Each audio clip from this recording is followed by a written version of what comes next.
बल्कि समस्त मैथिल मिथिला में ई कुप्रथा एकटा रोग बनल और एहि रोग के निवारण के लिए हमरा लोकनि के प्रयास करऽ पड़त।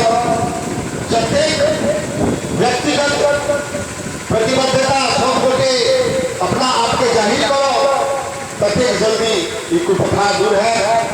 आप अपन दू शब्द के संग हम आग्रह करबै, बहुत दूर से आ बहुत समर्पित भाव से मिथिला धरती पर हमरा लोकनि के सहयोग देनिहार, मिथिला मैथिली के लिए दिन राति एक देनिहार, माँ मैथिली के लिए अपन तन मन धन अर्पण केनिहार हमर अग्रज श्री श्याम सुंदर झा जी जे बिठौली बेनीपुर से आयल छथि, हुनका आग्रह रही अपन दू शब्द।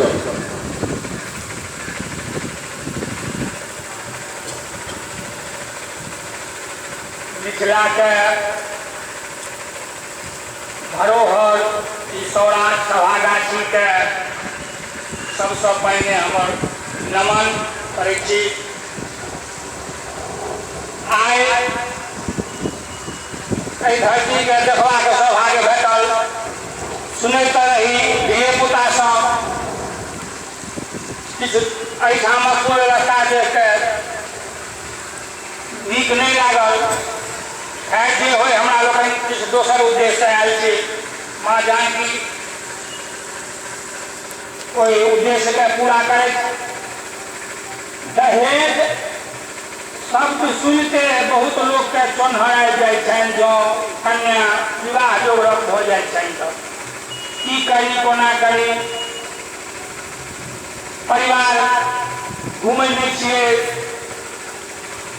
पैसा रुपैत रहै छनि, कतऽ जाइ की करी। अंततः बच्चा सुनबा में बहुत अबै छै जे बिन दहेज के नहीं हेतै, ई दहेज मुक्ति संभव नहीं हेतै। मुदा एकटा बात तऽ छै,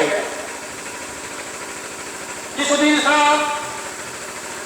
आंदोलन वगैरह में जुड़ल छी तो ई देख रहे थे जे काज खानल जाए छै भगवती के हनसी के बाद जो पूरा निश्चित रूप से कहना आशा है जे इहो दहेज मुक्त मिथिला आंदोलन के सफलता भेटै। समय जे लगै, समय लागल एकटा सबसे पैघ कारण छै जे हमरा लोकनि में आत्मविश्वास के कमी है।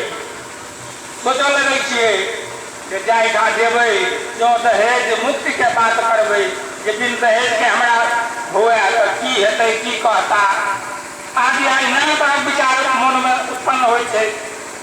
अवश्य उत्पन्न होबाक चाही, कारण जे समाज में हम सब रहि रहलियै ओहिसँ विपरीत दिशा में जब जेबै तो किछु संशय मन में रहिते टा छै। माँ जानकी मैथिल के सद्बुद्धि देख जे हमरा लोकनि जे आइसँ बहुत पहिने जाहिमे कि दहेज के कोनो चर्च नहीं होइ छलैए, हमरा लोकनि घूमि फिर के ओही दाढ़ी पर जाए तखने हमरा सबके कल्याण है, एहि समाजक कल्याण हेतै। ई तऽ देखल जाइ छै दहेज लेलाके बाद किनको बाते नहीं छै। ओ बाबू जो नहीं बचैए तो किछु मारवाड़ी के दऽ दै छै, किछु पंडाली के दऽ दै छै, किछु फलना के दऽ दै छै, बचै छै कि तऽ तहन हाथ में दुनू घर बर्बाद। ताहिसँ नीक जे दहेज नहीं ले तो दुनू के संतुष्टि दुनू तरफ करी हेतनि जे हम दहेज नहीं लेलहुँ, चलो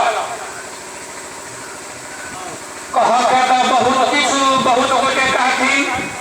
एकटा उम्मीद लिए जे जो हमरा लोकनि ठानलहुँ है तो एहि के प्राप्ति अवश्य भेटतै।